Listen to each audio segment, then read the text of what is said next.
Hello guys, at heto, nandito ngayon ako sa Hyper Lulu. At itong pusa, ikot ng ikot sa akin. Tingnan niyo, oh. Ang cute nitong pusa. Bata pa siya. Sumasama sa akin, pumasok dito sa loob ng Hyper Lulu. At ayan, oh. Saan siya? Ayan. Kawawa naman. Hindi ko alam kung isasama ko siya sa accommodation namin o iiwanan ko siya dito. Payat na payat siya guys, oh. Yung nanay nito iniwan dito. Kawawa naman. Dito yan sa loob ng grocery, pumasok siya dito. At siguro isasama ko na lang siya sa accommodation para mabuhay. Kung iiwan ko lang siya dito, baka masagasaan siya dun sa labas. So, ang dami pa naman sasakyan. Kawawa naman. Mahilig din ako sa pusa. Nga lang, kawawa naman din pusa na to guys. So.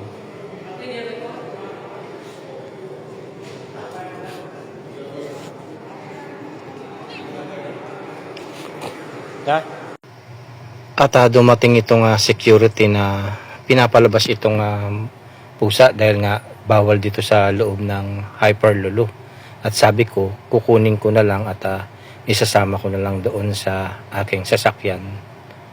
At sabi ng security, mamno, hindi daw pwede yung pusa doon sa supermarket. At ayan nga, at kinuha ko siya at dahil yung kasama ko ay wala pa. At nandito kami nagtambay-tambay muna at itong pusa ay nangungulit at ayan at naglalambing siya. Mahilig din ako sa mga pusa guys. At ayan nga ay naaawa ako at dahil nga nandito siya, baka kung anong mangyari sa kanya lalo na't napakaliit niya pa. Dahil dun sa labas ay highway na, siguradong masasagasaan siya. At ayan guys, at naghihintay ako doon sa kasama ko dahil nga wala pa at umupo ako dito nagtambay at napakakulit naman itong pusa na to. At ayan at lalabas kami at para hindi kami mapagalitan ng security, mamno kasi doon sa loob. At eto guys, nandito ako sa labas at umupo at habang naghihintay yung kasama ko. Diyan ka muna, ha. Huwag kang bababa. Sasakay kita doon sa loob para makasama kita.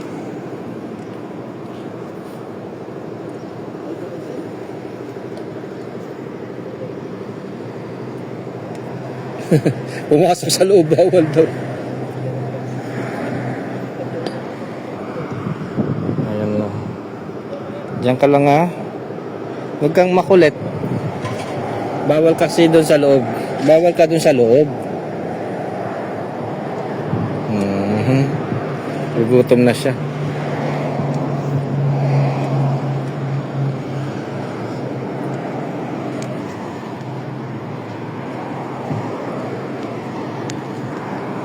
Ayan siya guys.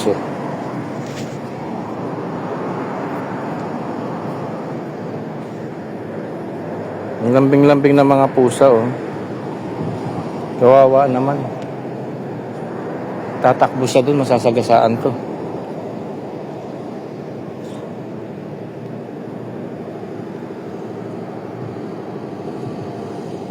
Sana lalaki siya.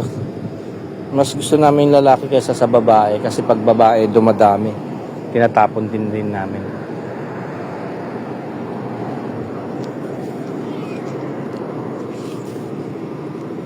Diyan ka muna, ha.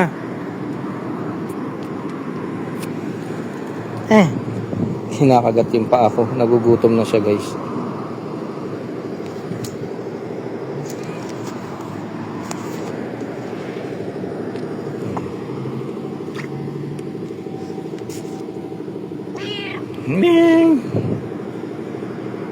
Gutom ka na?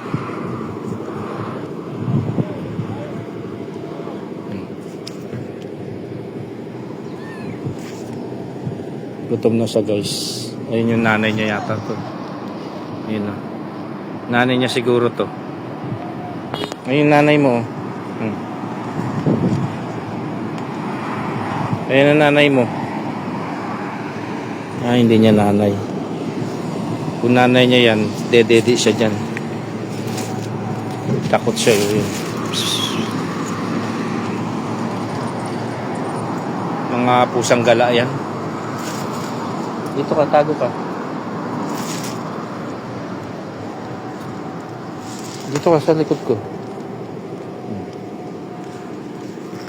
Tago ka dyan sa bag. Tago siya sa bag. Tago ka dyan sa bag para hindi ka awayin. Sige, pasok ka dyan. Nagtago siya sa bag yun. Diyan ka lang. Mamaya, tayo ko lang kasama natin. Diyan ka lang muna ha, sa bag ko. Diyan ka lang. Huwag kang lalabas.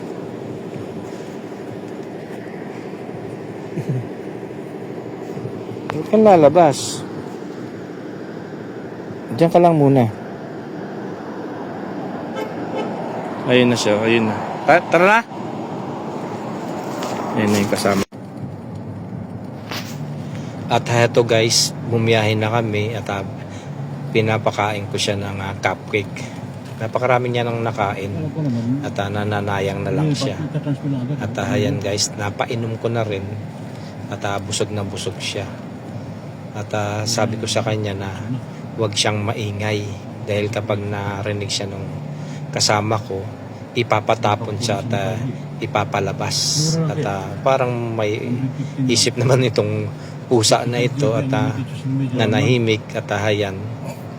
Nandito kami sa likod ng sasakyan at hindi naman masyadong nakikita nitong kasama ko at itong pusa na to ay kalmanting-kalmanting sa akin at yan nasa kandungan ko at nagsawa na siya sa cupcake. Buti na lang at meron pa akong tira na cupcake at pinainom ko siya at yan busog na busog siya at hinimas-himas ko at nandito siya sa aking kandungan at dito sa aking dibdib. Sabi ko sa kanya na huwag siyang mag-iingay at maglilikot.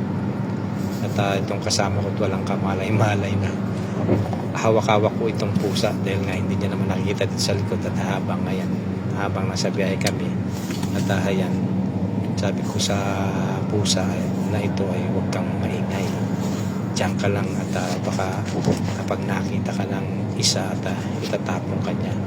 Kasi nga kami, ang trabaho namin dito sa planta ay yun nga ay magtapong ng mga pusa dahil nga bawal ang mga pusa at dito sa aming accommodation bawal din. At ito naman pusa na to ay naawa ako at dinala ko kaysa naman siya doon at masagasaan at mamatay. Parang naawa na rin ako at dinala ko siya. At ayan, ang biyahin namin papunta sa Jisan ay 3 oras. Kaya ayan at pinakain ko na yung pusa para manahimik at ayan naman at nanahimik naman siya at kalmante dito sa aking kandungan. Ayan siya guys, so, tingnan ninyo, tahimik siya. Sabi ko kasi sa kanya na huwag siyang mag-iingay. Napakabait naman ng tong pusa na ito, parang may isip na rin. Sabi ko sa kanya na huwag siyang maingay, huwag siyang maglilipot at ito, kalmanting-kalmanting naman siya dito sa aking kandungan at hinimas-himas ko para umamo at huwag maglilikot-likot. At heto naman siya at paikot-ikot lang siya dito sa aking kandungan at inaamoy-amoy niya ako at sabi ko sa kanya na huwag siyang maglilikot. At heto, habang nagsabiyahe kami, sinusubuan ko siya at gustong gusto niya naman itong aking pinapakain, itong cupcake na meron siyang gatas at pinapainom ko siya dahil ang biyahe namin ay napakalayo, baka hindi kayanin, ako nga nahihilo, siya pa kaya. So ayan, sinusubo-subuan ko siya, tinahaplo-pahaplos para mag-amo-amo at tingnan nyo naman ang biyahean namin, napakalayo, disyerto papunta sa lugar namin, kung ilang oras siyang ganyan. At sabi ko ay manahimik siya. At ayan, paikot-ikot lang naman siya dyan sa kandungan ko at walang kamalay-malay. Itong kasama ko na meron kaming kasamang pusa. Dahil kapag nalaman niya, talagang itatapon niya. At heto, nanahimik na siya. At tingnan nyo naman ang Bea, no? Nasa desierto na kami niyan. At napakatahimik niya. At tingnan nyo naman itsura niya. Oh. Napakabait niya. At idadala ko nga siya sa accommodation. At least doon sa accommodation namin ay safety siya. Kahit mag-ikot-ikot siya doon. At kapag meron ng mga tirang mga pagkain, pinapakain ko. At meron naman din akong mga alaga din dito sa aking accommodation. Si Kukak. At ayan na, dumaan na kami dito sa Red Sea. At malayo-layo pa yung aming lalakbayin. At heto't si... Hindi ko alam kung ano ipapangalan ko dito. Baka si Kikay na lang ipapangalan ko dito. O kung babae man siya, Kikoy. Basta't Kikay ang pangalan niya. Namimiss ko tuloy yung mga alaga ko noon doon sa Alcusin. Si Memang, si Bebang, at si Mengay. Bata pa lang yung pusa na yung alaga ko na nanganak na dumami. At dumami na sila yung kasama ko, ayaw din na itinapon. Nalungkot ako pero ganun talaga. So ayan guys, at magpapaalam na ako. I-update ko na lang kayo bukas kung ano itong kalagayan ng aking pusa na napulot na si Kikay. At ayan, sa biyahe na kami. Ilang oras pa yung bebiyahin namin, 3 oras. At ayan naman, at nanahimik siya. At sabi ko sa kanya, huwag siyang maingay at kalmante lang naman siya. At ayan guys, magpapaalam na ako. Maraming salamat sa panonood. Enjoy watching. God bless.